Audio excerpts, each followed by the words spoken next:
Hello, আসসালামু আলাইকুম। আবার আপনাদের সামনে নতুন একটি টপিক নিয়ে।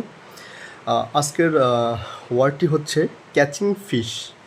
তো আমরা যারা স্পিকিংয়ের জন্য ট্রাই করছি তাদের জন্য খুবই গুরুত্বপূর্ণ একটি সময় যাচ্ছে এখন। আর এখন যেহেতু বর্ষাকাল, ওয়েদারটা একটু স্যাঁতসেঁতে, তো সবাই মোটামুটি মাছ ধরার পেছনে একটু ব্যস্ত থাকবেন যারা গ্রামগাঁওতে থাকেন। আর পাশাপাশি যারা ইংলিশ ল্যাঙ্গুয়েজটা স্পিকিং করতে চাচ্ছেন, শিখতে চাচ্ছেন, ল্যাঙ্গুয়েজটাকে একটু আর্ন করতে চাচ্ছেন, নিজের মতো করে ওন করতে চাচ্ছেন, তাহলে সেই ক্ষেত্রে আমরা ইংলিশে এই ক্যাচিং ফিশটা কীভাবে ডিফাইন করে থাকি। আমি অনেক জায়গায় শুনছি ইতিমধ্যে যে তারা বলতেছে যে I am going to catching fish. যদিও বা এটা মারাত্মক লেভেলে একটু ভুল, সেই ভুলটি আপনাদের সামনে সঠিক রূপে তুলে ধরার জন্য চেষ্টা করব। তো আসুন, এখানে ব্যাপারটা কি, ক্যাচিং ফিশটা আসলে আমরা কি বলবো। প্রশ্নটা হচ্ছে যে আমরা ফিশিং বলবো।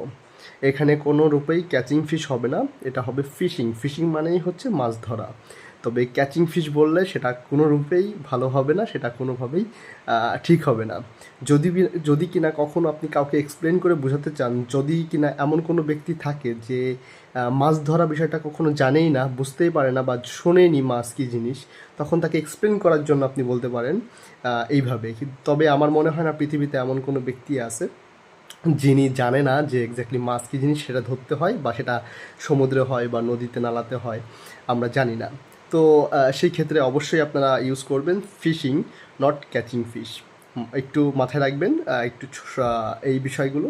তাতে করে কি হবে যে আপনাদের স্পিকিংয়ের যে স্কিলটা এটা খুবই বেশি অ্যাডভান্স হয়ে যাবে।